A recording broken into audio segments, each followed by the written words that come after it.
Hello everyone, welcome to Chahal Academy. मैं हूँ Supriya Singh and today we are going to discuss the UPSC previous year questions of Indian history 1994 का. If you remember chronologically हम चल रहे थे, हमने 1993 का क्वेश्चन खत्म किया, उसके बाद आज हम 1994 का करेंगे एंड उसके बाद हम 1995, 1996 और हम टिल 2024 क्वेश्चंस को कवर करेंगे. So let's begin with the questions of today. First question, the earliest evidence of silver in India. तो सिल्वर का अर्लीस्ट एविडेंस इंडिया में कहाँ पे मिला था? Harappan culture, chalcolithic culture of western India, वैदिक टेक्स्ट और सिल्वर पर्च मार्क कॉइन्स. अब आप देखोगे तो ये प्रॉपर क्रोनोलॉजी में दिया हुआ है. हड़प्पन कल्चर जो है it was the part of the chalcolithic culture. Chalco मतलब कि क्या होता है? कॉपर, और लिथिक मतलब स्टोन. इसी कल्चर का पार्ट है कौन सा सिविलाइजेशन? हड़प्पन सिविलाइजेशन. और हड़प्पन सिविलाइजेशन में क्या था? हड़प्पन कल्चर था. और हमें पता है, हमने जब पढ़ा भी था कि मोहनजोदारो में हमें गोल्ड एंड सिल्वर के ऑर्नामेंट्स मिले थे. तो इसका आंसर हो जाएगा ए. बट कैलकोलिथिक कल्चर उसका तो यही पार्ट है. वैदिक टेक्स्ट क्या है? तो वैदिक, अर्ली वैदिक कब से शुरू होता है? 1500 BC से शुरू होता है. तो ये ऑब्वियसली हड़प्पन कल्चर के बाद आता है.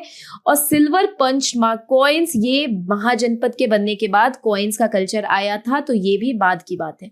तो द आंसर वुड बी 1. अब हम नेक्स्ट क्वेश्चन पे देखते हैं. इसी का ये एक्सप्लेनेशन हो गया. आप इसको रीड कर लेना, आपके पास PPTs अवेलेबल हो जाएंगी. Now question number 2. Who among the following was the leader of a number of anti-British revolts? Anti-British revolts in Sambalpur. अब आपको पता होगा कि संबलपुर कहाँ है? तो संबलपुर उड़ीसा में है, राइट? तो इससे तो आपको एक चीज समझ आ गया कि उड़ीसा में एंटी ब्रिटिश रिवोल्ट आखिर किसने शुरू किया था. तो पहला ऑप्शन है. मैंने आपको बोला कि हमेशा ऑप्शंस को भी खंगालो कि आखिर यही ऑप्शन क्यों दिया हुआ है. यही चीज आपको PYQ में जो है वो एग्जाम में भी सक्सेस दिलाएगी और PYQ भी आपको कंप्लीट करने में और PYQ को सॉल्व करने में मदद करेगी. और आप देखोगे कि ऑप्शन से आखिर कितने सारे क्वेश्चन बन जाते हैं. तो पहला ऑप्शन है उत्तिरथ सिंह. उत्तिरथ सिंह को एक और नाम से जाना जाता था, विच वॉज तीरथ सिंह, है ना? तीरथ सिंह. तो बेसिकली क्या है कि जो तीरथ सिंह है वो एंटी ब्रिटिश रिवोल्ट तो उन्होंने ली थी. ऑब्वियसली उन्होंने एंटी ब्रिटिश रिवोल्ट कंटिन्यू भी करा था, but he belong to Meghalaya. So basically अगर मैं आपको बात करूं तीरथ सिंह की, तो तीरथ सिंह बेसिकली खासी पीपल के, जो कारू खासी जयंतिया हिल्स है, तो खासी पीपल के ये चीफ थे. ओके, तो ये खासी पीपल के चीफ थे और इनकी डेथ हो गई थी 1835 में. ऑल्दो इन्होंने पहले ट्राइबल रिवोल्ट जो है वो लीड की थी, लेकिन खासी से, इसका मतलब मेघालय से. So this is not the answer. Surendra Rai. तो सुरेंद्र राय एक इंपॉर्टेंट फिगर हो जाती है क्योंकि इसका ऑप्शन भी सुरेंद्र साई है. Sorry, Rai I said, Sai है. और पहले हमें ये देखना चाहिए कि कटामा बॉम्ब, आखिर ये सुरेंद्र साई क्यों है. इसको जानने से पहले हमारे लिए इंपॉर्टेंट है कि कटा बोमाम को हम जाने कि कटा बोमाम जो है वो वीर पांड्या, इनका पूरा नाम है वीर पांड्या कटामुबाम, और ये तमिलनाडु के 18th सेंचुरी में किंग थे. 18th सेंचुरी में ये तमिलनाडु के किंग थे. तो अगर इन्होंने रिवोल्ट्स की भी है तो ये तमिलनाडु एरिया से की है. So this is not correct. Syed Ahmad Rai Barelvi. तो बरेलवी जो है ये राय बरेली, जो आप यूनाइटेड प्रोविंस, जो यूपी का उत्तर प्रदेश, आज की डेट में जो उत्तर प्रदेश है, यूपी में आप राय बरेली जानते होंगे. तो राय बरेली से ये बिलोंग करते थे, उनकी मजार भी वहां है. और इन्होंने एक रिवाइवलिस्ट मूवमेंट स्टार्ट करी थी जिसको कि देवबंद मूवमेंट भी कहते हैं. And this was basically Islamic revolt in Uttar Pradesh against the Britishers. और ये 1878 के टाइम पे हुआ था. तो बेसिकली अगर हम बात करें तो ये भी ऑप्शन नहीं होगा क्योंकि ये यूपी में हुआ था. तो फाइनली हमें ऑप्शन मिल गया है कि correct option is B, which is Surendra Sai. अब हम इसके बारे में एक्सप्लेनेशन देखते हैं कि वीर सुरेंद्र साई जो है वो एक उड़ीसा में इनका नाम लिया जाता है प्राइड एंड रिस्पेक्ट के साथ. क्यों? क्योंकि 1857 रिवोल्ट, जो कि सिपोई म्यूटनी भी इनको कितने लोगों का कहना है कि ये था, वो रामगढ़ के बटालियन में जब जेल तोड़ करके ये भागे थे और फाइनली ये संबलपुर पहुंचे थे और इन्होंने फाइट किया था ब्रिटिश फोर्सेस को 1857 रिवोल्ट में। सो the correct answer would B Surendra Sai. ये क्वेश्चन में भी कि लेटर रिपीट भी करे, क्योंकि पुराने क्वेश्चन से क्वेश्चन बनाना और पुराने ऑप्शंस को देना और क्वेश्चंस को भी देना यूपीएससी का ट्रेंड रहा है, तो ये आपके लिए इंपॉर्टेंट हो जाता है। Going on to the next question, which one of the following is the most fundamental difference between Mahayana and Hinayana. तो आपको पता है Mahayana believed in idol worship, whereas Hinayana did not believe in idol worship. इनका कहना था कि बुद्धा वाज अ ह्यूमन जिन्होंने एक टाइम के बाद क्या ले लिया, निर्वाणा ले लिया। तो अब चलते हैं एम्फेसिस ऑन अहिंसा। नो, ये दोनों ही महायाना हीनयान दोनों ही इसमें बिलीव करते थे। कास्टलेस सोसाइटी, यस, ये दोनों ही इसमें बिलीव करते थे। Worship of gods and goddesses, so basically idol worship started with Mahayana, so C would be the correct option. Worship of stupa, ये तो हीनयान और महायान दोनों टाइम पे भी इसकी वर्शिप थी। So the correct answer would be C. Very easy question. अभी इसका एक्सप्लेनेशन आप यहाँ पे देख लेना। अब चलते हैं, statue of Gomateshwara at Shravana Belagola was built by Chandragupta Maurya. No, Chandragupta Maurya ने फाइनली क्या किया था कि ये साउथ इंडिया कर्नाटका में जाकर के इन्होंने संलेखन या संथारा किया था, तो ये गलत है इसका ऑप्शन। खारवेल जो थे ये चेदी डायनेस्टी के किंग थे और ये कहाँ पे रूल करते थे, ये कलिंगा में रूल करते थे, ये भी ऑप्शन गलत है। स्टैचू ऑफ गोमतेश्वरा इन्होंने नहीं बिल्ड किया था। ये तो चंद्रगुप्त मौर्य तो 326 बीसी के टाइम की बात है, चंद्रगुप्त मौर्य का ये टाइम पीरियड है। और इस टाइम पे 321 बीसी में वैसे इनका कोरोनेशन हुआ था, लेकिन ऑलमोस्ट मैं अगर बात करूं तो 300 बीसी के आसपास। तो ऑब्वियसली ये जो है ये काफी बाद में बना है स्टैचू ऑफ गोमतेश्वरा। तो ए आंसर गलत है, बी आंसर भी गलत है। अमोघ वर्ष कौन थे, he was a Rashtrakuta king, तो ये आंसर भी गलत है। बट चार जो है ये है चामुंडार्या और चामुंडाराय, ये ऑप्शन बिल्कुल ही सही है, क्योंकि चामुंडराय जो थे he built the statue of Gomateshwara at present day Karnataka, कहां पे, सरवन बेलागोल में।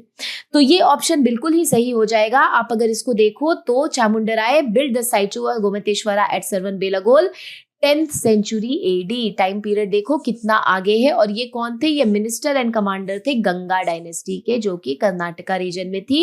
ये 60 फीट का स्टैचू है, मोनोलिथिक स्टैचू है गोमतेश्वरा की। और गोमतेश्वरा कौन थे, तो ये सन थे किसके, जो फर्स्ट तीर्थंकर है, कौन से ऋषभ देव भी इसको कहते हैं, इनको ऋषभ भी कहते हैं। फर्स्ट तीर्थंकर के बेटे थे गोमतेश्वरा, जिनको कि बाहुबली भी कहते हैं, ठीक है, बाहुबली भी कहते हैं। और ये हसन डिस्ट्रिक्ट ऑफ कर्नाटका में बेसिकली लोकेटेड है और ये एक इंपॉर्टेंट जैन तीर्थ है। और town of Shravana Belagola is the site of a ceremony called as Mahamastaka Abhisheka. तो बेसिकली ये 12 साल में ये होती है ये सेलिब्रेशन। और आपको पता होगा कि इस सेलिब्रेशन में आप देखते होंगे कि बहुत ही बड़ी सी गोमतेश्वर की एक स्टैचू होती है और उसमें काफी सारा हल्दी, चंदन, दूध से इनको नहाया जाता है, इनका जो है वो वेलकम किया जाता है। और यही जो सेलिब्रेशन है ये 12 ईयर्स पे होती है। So going on to the next question, live well as long as you live well even borrowing, मतलब कि उधार मांग के ही जियो लेकिन बढ़िया से जियो। फॉर वंस, एक बार मर गए तो कोई इसकी वापसी नहीं है, दुनिया किसने देखी है। This rejection of after life is an aphorism of, no doubt it is Charvaka, है ना। चारवाक की ये फिलॉसफी थी। और इनको दिया किसने था, इनकी फिलॉसफी दी थी बृहस्पति ने। ये कौन सा स्कूल था, ये हेट्रोडॉक्स स्कूल था। और ये क्या कहती थी, ये फिलॉसफी ये कहती थी कि आप भले ही बोरो करो, मतलब आप भले ही उधार लो लेकिन आप घी पियो। उधार लेकर के ही सही आप क्या करो, आप घी पियो, क्योंकि ये आफ्टर लाइफ को और कर्मा को, इन सब चीजों को ये नहीं मानती है, ठीक है। और चारवाक फिलॉसफी को लोकायत फिलॉसफी भी कहा जाता है, इसको लोकायत फिलॉसफी भी कहा जाता है। और ये इंडियन मटेरियलिज्म की एंशिएंट स्कूल है। इसको दिया किसने था, नाम याद रखना, इसको दिया था बृहस्पति ने, ठीक है। अब हम आगे बढ़ते हैं, वेरी इजी क्वेश्चन। अब देखना, those who joined Mahatma Gandhi during the Champaran struggle. तो आपको पता है कि चंपारण स्ट्रगल कब हुआ है, 1970 में हुआ है। 1916 में लखनऊ सेशन था जो कि किसके अंडर हुआ था? Presidentship A C Majumdar, A C Majumdar के अंडर, जिसके अंदर की मॉडरेट और एक्सट्रीमिस्ट फिर से वापस आए थे साथ, और मुस्लिम लीग और आईएनसी भी जो है उन्होंने हाथ मिलाया था with the effort of Annie Besant and yes Tilak. तो फिर बेसिकली यही पे जो कॉन्फ्रेंस था 1916 की लखनऊ में आईएनसी की, यहीं पे एक आदमी बिहार से गए थे जिनका नाम था अनुग्रह नारायण सिन्हा और राजेंद्र प्रसाद, इनका नाम था राजकुमार शुक्ला। सो बेसिकली राजकुमार शुक्ला जो थे वो 3 कठिया सिस्टम जो बिहार में चल रहा था कि 20 कट्ठा में 3 कट्ठा में आपको क्या इंडिगो कल्टीवेट करना है, और वो काफी ज्यादा ऑप्रेसिव था किसके लिए? किसानों के लिए। इसके खिलाफ आवाज उठाने के लिए राजकुमार शुक्ला जो है वो समर्थन मांगने जाते हैं महात्मा गांधी का। महात्मा गांधी ने उन्हें बोला कि हाँ मैं जरूर आऊंगा चंपारण, और चंपारण के फार्मर्स का, इंडिगो कल्टीवेटर्स की प्रॉब्लम को दूर करूंगा, उसकी प्रॉब्लम्स को सुनूंगा। फाइनली महात्मा गांधी जो है वो 10 अप्रैल को चंपारण आते हैं 1917 में, और इनको कंपनी देने वाले जो होते हैं वहां होते हैं राजेंद्र प्रसाद, जिनका बिहार जीरादेई सिवान में जन्म है, और अनुग्रह नारायण सिन्हा, इन दोनों ने इनको अकंपनी किया था। So the correct answer would be C. A, B और डी जो है वो इनकरेक्ट है, क्योंकि इनका चंपारण सत्याग्रह से कोई लेना देना नहीं है। और चंपारण सत्याग्रह ही इंडिया का पहला क्या बोला जाता है? फर्स्ट सिविल डिसोबीडियंस मूवमेंट भी बोला जाता है। चलो अब हम चलते आगे। अब ये सारा आप इसका एक्सप्लेनेशन पढ़ लेना यहाँ पे। Going on next, which one of the following usages was a post वैदिक डेवलपमेंट? तो धर्म अर्थ काम मोक्षा, ये क्या है? ये पुरुष सुक्ता है।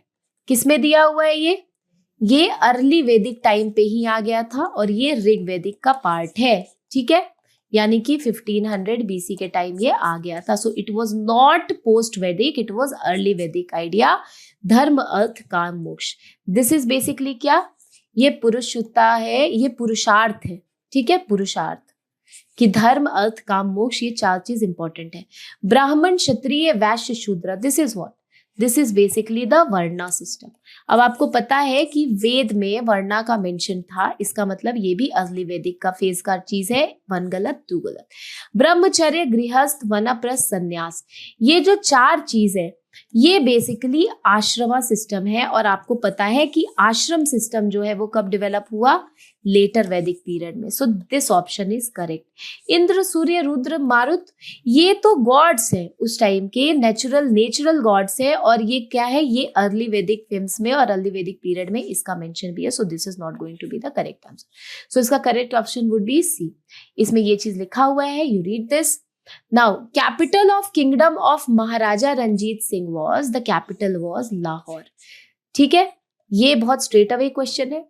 Going on next, the ancient Indian historical geography, the name Ratnakar denoted to, रत्नकार मतलब क्या हुआ? ज्वेल हुआ ना, रत्न का मतलब, और making of the jewel is known as what? रत्नकार।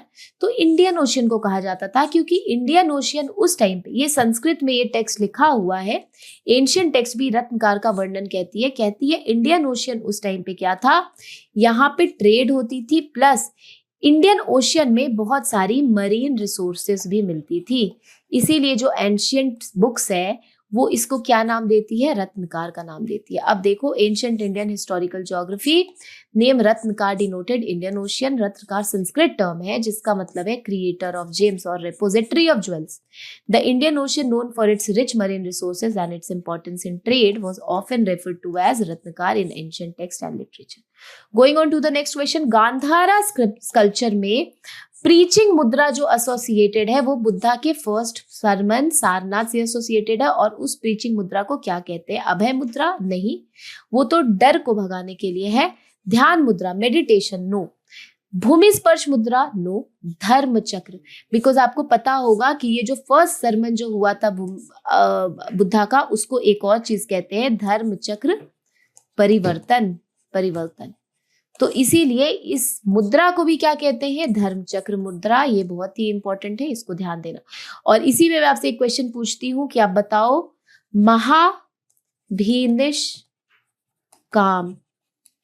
महाभिनिष्कर्मा, ये किस चीज से रिलेटेड है?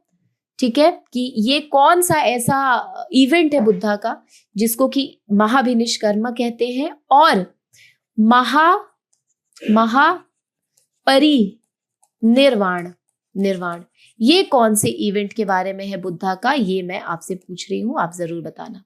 नेक्स्ट क्वेश्चन, अब देखो इसी में आपको गंधारा स्कल्पचर, प्रीचिंग मुद्रा जो एसोसिएटेड है वो फर्स्ट सरमन से है, और ये है इनका बुद्धा का प्रीचिंग मुद्रा जिसको कि हम धर्म चक्र भी कहते हैं। ठीक है, इसको आप देख लेना।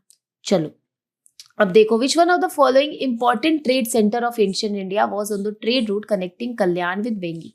वेंगी कहाँ था और कल्याण कहाँ था? तो अगर मैं आपको बताऊं तो ये चालुक्यास के टाइम पे जो है वेंगी और कल्याण बहुत ज्यादा फेमस हो गया था। अगर हम इंडिया की बात करें तो ईस्ट में था वेंगी, ठीक है, जो कि नॉर्मली उड़ीसा आंध्रा का रीजन प्रेजेंट डे, और वेस्ट में जो था वो क्या था? कल्याणी। और चालुक्यास की दो कैपिटल भी थी, Chalukyas of Vengi and Chalukyas of Kalyani. इन दोनों बीच का जो ट्रेड रूट है इसको क्या बोलते थे? यही बोलते हैं कि ये कौन सा इंपॉर्टेंट ट्रेडिंग सेंटर था एंशिएंट इंडिया में, तो इसका नाम है तगारा। तो बेसिकली अगर मैं बताऊं तो it is nothing but a bouncer question of UPSC. एक आध क्वेश्चन ही यूपीएससी, अब इतनी सारी क्वेश्चन दी है, अगर 20 या 21 क्वेश्चन आपके 1994 में आया है तो एक बाउंसर तो बनता है। तो ये बाउंसर क्वेश्चन था। अब आपका काम क्या है? तिरुपति कहाँ है, त्रिपुरी कहाँ है, त्रिपुरी सेशन भी हुआ था, पता करो। ताम्रलिप्ति कहाँ है, ये भी आप पता करो। आप मैप में देखोगे कि ताम्रलिप्ति ये है, ये बहुत इंपॉर्टेंट गुप्ता का पोर्ट था। अब आपको प्रॉपर पता करना है कि श्रीपुरा, तगारा, त्रिपुरी और ताम्रलिप्ति कहाँ है, क्योंकि हो सकता है कि इससे यूपीएससी में प्री में सवाल आ जाए, क्योंकि वो पूछती है कि एंशिएंट नाम, जैसे उन्होंने यूपीएससी ने पूछा था कि द्वार समुद्र, द्वार समुद्रम एंशिएंट नाम किसका था? तो ये था किसका? कर्नाटका का था। ये आपको पता होना चाहिए था। इसीलिए त्रिपुरी कहाँ है प्रेजेंट डे में, ताम्रलिप्ति कहाँ है, उसी तरह श्रीपुरा और तगारा कहाँ है, ये आप पता करो। This is important. सो इसका ऑप्शन क्या हो जाएगा? इसका ऑप्शन हो जाएगा तगारा। ये ट्रेड रूट था कल्याणी और वेंगी के बीच में। अब देखो, Tagara was an important trade centre in ancient India, was on a trade route connecting Kalyani with Vengi. मतलब यहाँ है कल्याणी, यहाँ है वेंगी, और ये तगारा इसको क्या कर रहा है? कनेक्ट कर रहा है। ठीक है, चलो अब देखते हैं the first Indian ruler who joined the subsidiary alliance was. तो देखो, नवाब ऑफ अवध। अगर आपको पता होगा कि नवाब ऑफ अवध ने 1801 में सब्सिडियरी अलायंस ज्वाइन किया है। The first Indian ruler was Nizam, क्योंकि इन्होंने 1798 में ज्वाइन किया था। तो आंसर हो जाएगा इसका बी। बाकी देख लेते हैं। पेशवा बाजीराव टू, उन्होंने 1802 में किया है, एक साल नवाब के बाद। राजा किंग ऑफ त्रावणकोर, तो इन्होंने 1805 किया है, यानी पेशवा के 3 साल के बाद। तो बेसिकली, और सेकंड कौन सा था? वो था आपका, अगर पता होगा, फोर्थ एंग्लो मैसूर वॉर। किसके टाइम पे हुआ है? Tipu and Lord Wellesley. और यहाँ पे टीपू की डेथ हो जाती है बैटल ऑफ सेरीरंगपत्तनम में, और फाइनली 1799 पे क्या किया जाता है? मैसूर में क्या लगा दिया जाता है? Subsidiary alliance. So Mysore became the second Indian state to join the subsidiary alliance. So first was Nizam of Hyderabad. So B would be the correct option. ये पूरा क्रोनोलॉजी 1801 का, 1798 का, 1799 का, 1802 का, 5 का, ये सब आप प्लीज याद कर लेना, क्योंकि इससे यूपीएससी में क्वेश्चन आया है क्रोनोलॉजी में। ठीक है, so this is important, please learn this. आगे इसको आप रिमेंबर दिस। ओके, अभी आप इसके एक्सप्लेनेशन को यहाँ पे पढ़ लेना। Moving on to the next, vidushaka, a common character in Sanskrit drama is invariably. Obviously विदुषी किसको कहते थे पहले? जो बहुत कुछ सब कुछ जानता था, यानी कि ब्राह्मण। सो वैश्य क्या? वैश्य तो ट्रेड करते थे। शूद्र क्या? ऑल 3 वर्णा की सेवा करते थे एक तरह से, है ना। ब्राह्मण क्या? वो पढ़े लिखे ऋषि मुनि विदुषी होते थे। क्षत्रिय क्या? They would do war affairs. So basically the option is A, and A is the correct option. The correct answer is Vidushka is a common character in Sanskrit drama, invariably a Brahman. विदुषी, है ना, सुनते होगे आप, विदुषी है, ऋषि है, so that Vidushka. Next question. Toraman belong to the ethnic horde of Scythian, हुना, यूचिस और साका, ये सारे कौन थे? ये सारे north west side of India से, मतलब अगर मैं बात करूं इसकी तो नॉर्थ वेस्टर्न कंट्री से इन सब ने क्या किया था? They invaded India, invaded India, ठीक है। They all were nothing but the central Asian tribes, ठीक है। ये सारे सेंट्रल एशियन ट्राइब्स थे और ये नॉर्थ एशिया वेस्ट से इन्वेड करते रहते थे। और तोरामन जो थे वो हुना थे, हुना थे। और इन्होंने कब आए थे? ये इन्होंने कब इन्वेड किया था? 6th century AD. अब आप सोचो कि 5th सेंचुरी एडी के टाइम पे इंडिया में किसका रूल था? तो आपको पता होगा गुप्तास का। तभी गुप्तास ने कंटिन्यूअसली हुना इन्वेजन को फेस किया है। और one of the reason for decline of Gupta is also the continuous Huna invasion, continuous Huna invasion. और तोरामन कौन थे? वो हुन थे, ठीक है। गुप्ता के एक किंग है जिन्होंने हुनास को डिफेंड किया था, उनका नाम था, ये याद रखना, स्कंदगुप्ता, ठीक है, याद रखना स्कंदगुप्त, ठीक है। चलो अब नेक्स्ट क्वेश्चन देखते हैं हम। Toraman belong to the ethnic horde of Hunas. Huna were central Asian nomadic people who migrated to Indian subcontinent 5th-6th century. They were known for their military powers and played a significant role in political and cultural history of India during that period. Toraman was a prominent ruler of Huna tribe who established his kingdom in northern India. He is often associated with, देखो, किदरात्स, a subgroup of Huna people, ठीक है। किदारित, किदारित को याद रखना, अगर ये pre में आ जाता है तो ये हुना का ही सब ग्रुप है। तोरामन का जो रेन है that is marked a significant phase in Huna invasion and their influence on Indian history. Who among the following, next question, is said to have witnessed the reign of 8 Delhi sultan. ये बहुत ही direct question है, ये कोई नहीं है, ये है आमिर खुसरो। आमिर खुसरो एक इंपॉर्टेंट कोर्ट पोएट थे, किसके टाइम पे? अलाउद्दीन खिलजी के टाइम पे। और कहा जाता है कि इन्होंने 8 दिल्ली सुल्तान का रेन देखा है। अगर मैं दिल्ली सल्तनत की बात करूं तो उसमें कौन कौन सी डायनेस्टी है? पहली है, कौन सी डायनेस्टी है? पहली है slave dynasty, right, slave dynasty. Qutubuddin Aibak ने जो स्टैब्लिश की थी। स्लेव के बाद कौन आ जाती है? स्लेव के बाद आ जाती है, बलबन के डेथ के बाद अगर आपको याद होगा तो खिलजी आ जाती है, राइट, खिलजी। खिलजी के बाद क्या आ जाती है? खिलजी के बाद आ जाती है तुगलक। तुगलक के बाद कौन आ जाता है? तो तुगलक के बाद आ जाता है सैयद। सैयद के बाद कौन आ जाता है? तो सैयद के बाद आ जाता है लोधी। तो बेसिकली इन सारी डायनेस्टी में टोटल, और इन सब को क्या बोलते हैं? इन सबको दिल्ली सुल्तान कहते हैं, सुल्तान्स। इन सारी डायनेस्टी के जो किंग क्वीन रहे हैं उनको दिल्ली सुल्तान कहते हैं, और इसको कहते हैं दिल्ली सल्तनत। तो इस दिल्ली सल्तनत में 8 सुल्तान का रेन किसने देखा है? आमिर खुसरो ने। तो हम बाकी भी देख लेते हैं कि आखिर बरनी का क्या क्या टाइम पीरियड था। तो अगर हम जियाउद्दीन बरनी की बात करें, एक मिनट इसको मैं डिलीट कर दूं थोड़ा,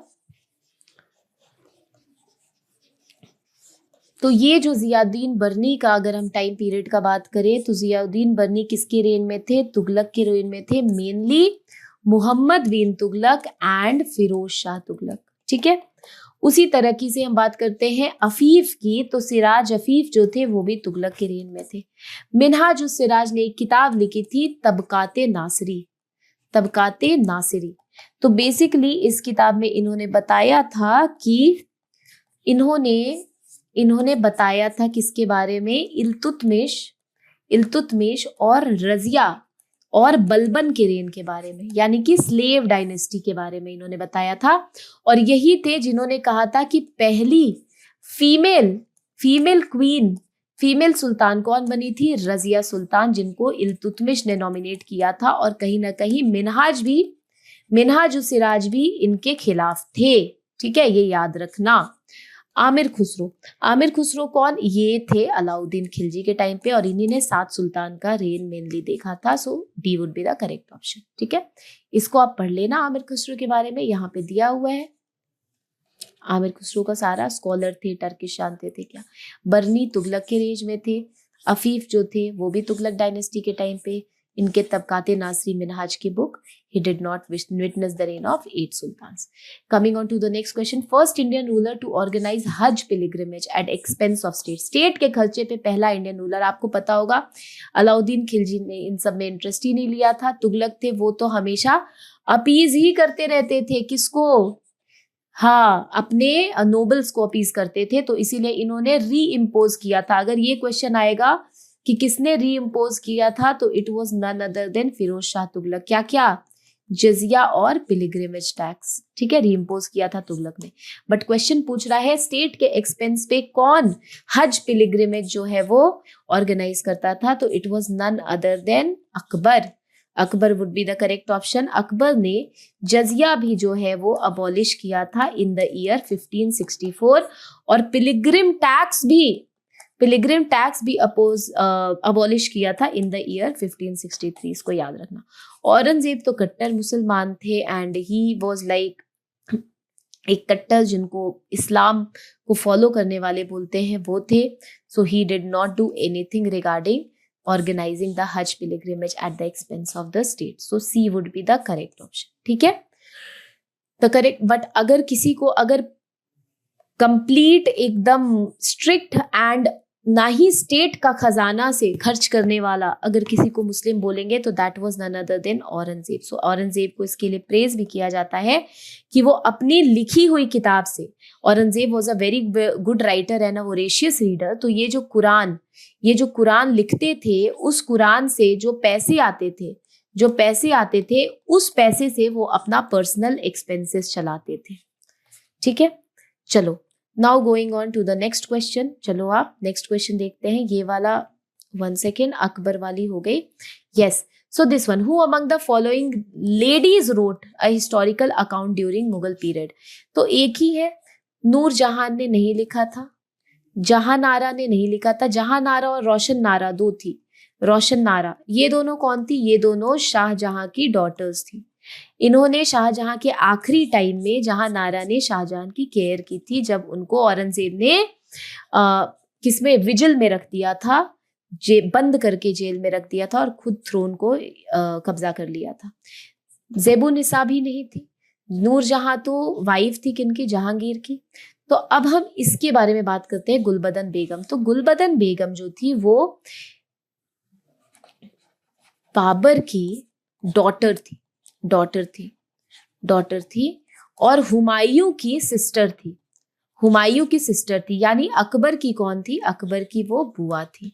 ठीक है, तो हुमायूं की सिस्टर है गुलबदन बेगम. उन्होंने हुमायूं पे बुक लिखी थी. ठीक है, हुमायूं के बारे में, जिसको कि कहते हैं Humayun Nama, and it was written by Humayun sister known as Gulbadan Begum.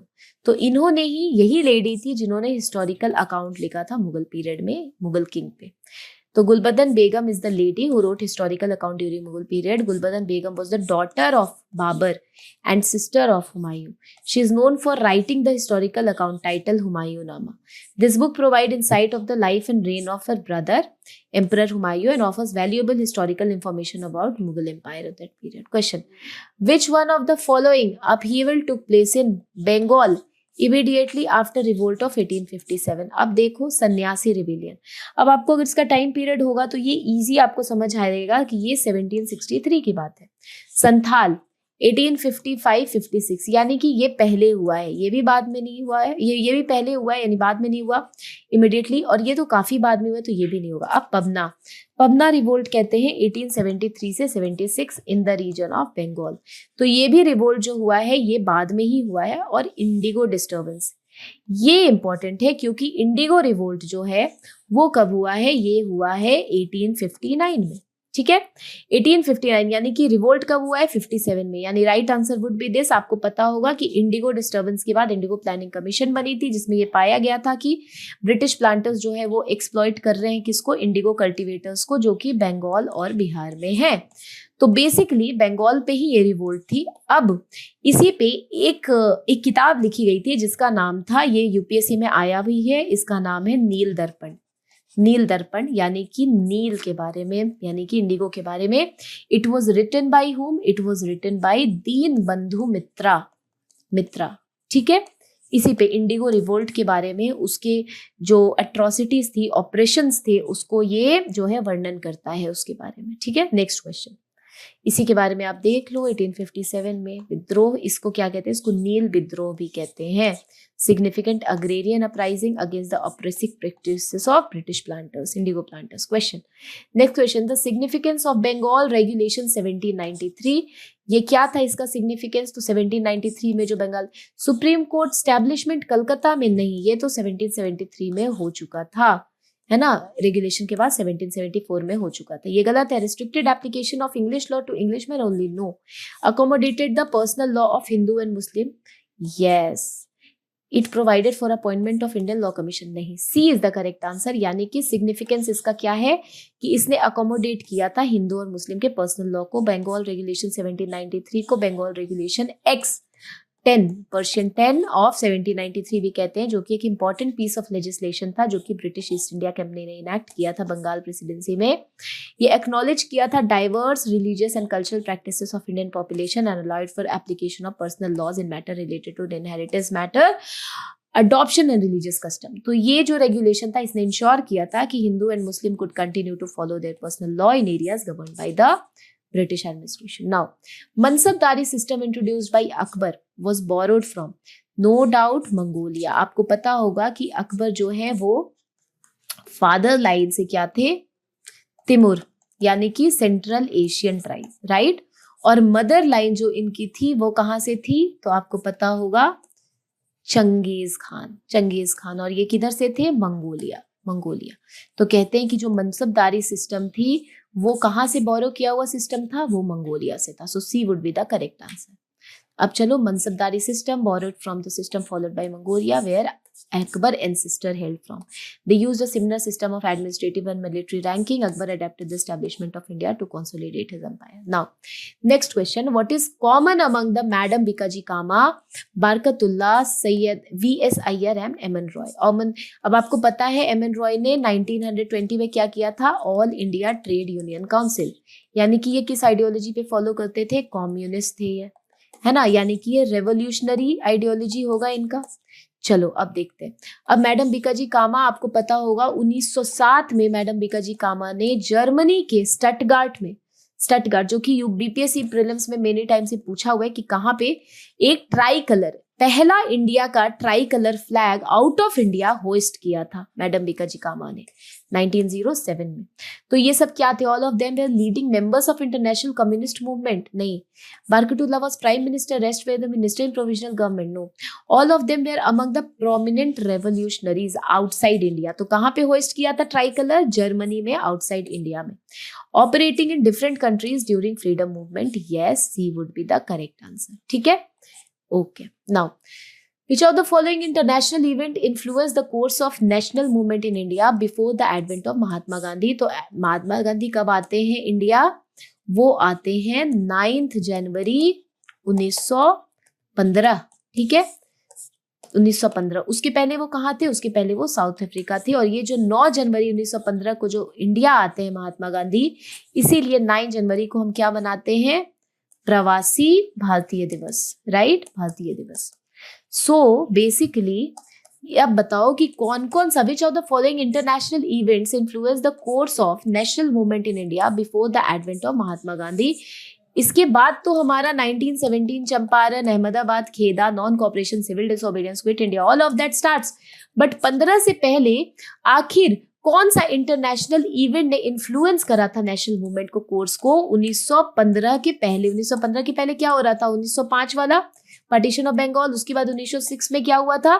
Swaraj and boycott, स्वदेशी एंड बॉयकॉट। उसके 1907 से रिवोल्यूशनरी टेररिज्म, या फिर मैं बोलूँ तो रेवोल्यूशनरी आइडियोलॉजी लाइक लाल बाल पाल, है ना, इनका मॉडरेट एक्सट्रीमिस्ट, ये सब स्टार्ट हो चुका था। तो आखिर कौन सा जो आइडिया था वो इन सारे मूवमेंट्स को इंस्पायर करता था? तो देखो, Italian Abyssinian war 1898, sure. Boxer movement, boxer rebellion China, yes. Revolutionary movement Ireland का, yes. Victory of Japan in Russia, yes, क्योंकि ये मॉरल बूस्ट था कि जापान जैसी छोटी कंट्री अगर रशिया को हरा सकती है तो हम क्यों नहीं हरा सकते हैं। So basically 1 2 3 4 all the events. 1915 Mahatma Gandhi के आने के पहले ये सारे इवेंट्स ने इंस्पायर किया था इंडियंस को, किस चीज के लिए, in the course of national movement, ठीक है। अब देखो इसका ऑप्शन का एक्सप्लेनेशन एक बार, Italian Abyssinian war, boxer movement, revolutionary movement, victory of Japan in Russia-Japanese War, encompassing all international issues that sparkled change and influenced the direction of the national movement in India. Hence, 4 is the right answer. So, I hope आपको ये चीजें समझ आई होगी. So, thank you so much. हम 1995 के question लेकर के आपको जल्दी ही आएंगे और उसके बाद 1996 ऐसे ऐसे करके हम 2024 तक फाइनली कंप्लीट कराएंगे। और मैं आपको लिंक करके भी बताऊंगी कि कैसे अभी के क्वेश्चंस में कैसे यूपीएससी की पीवाईक्यूज जो है वो दोनों लिंक्ड हैं और कैसे जो आने वाले भी जो क्वेश्चंस बनते हैं वो इन्हीं को बेस बना करके बनते हैं। So thank you so much.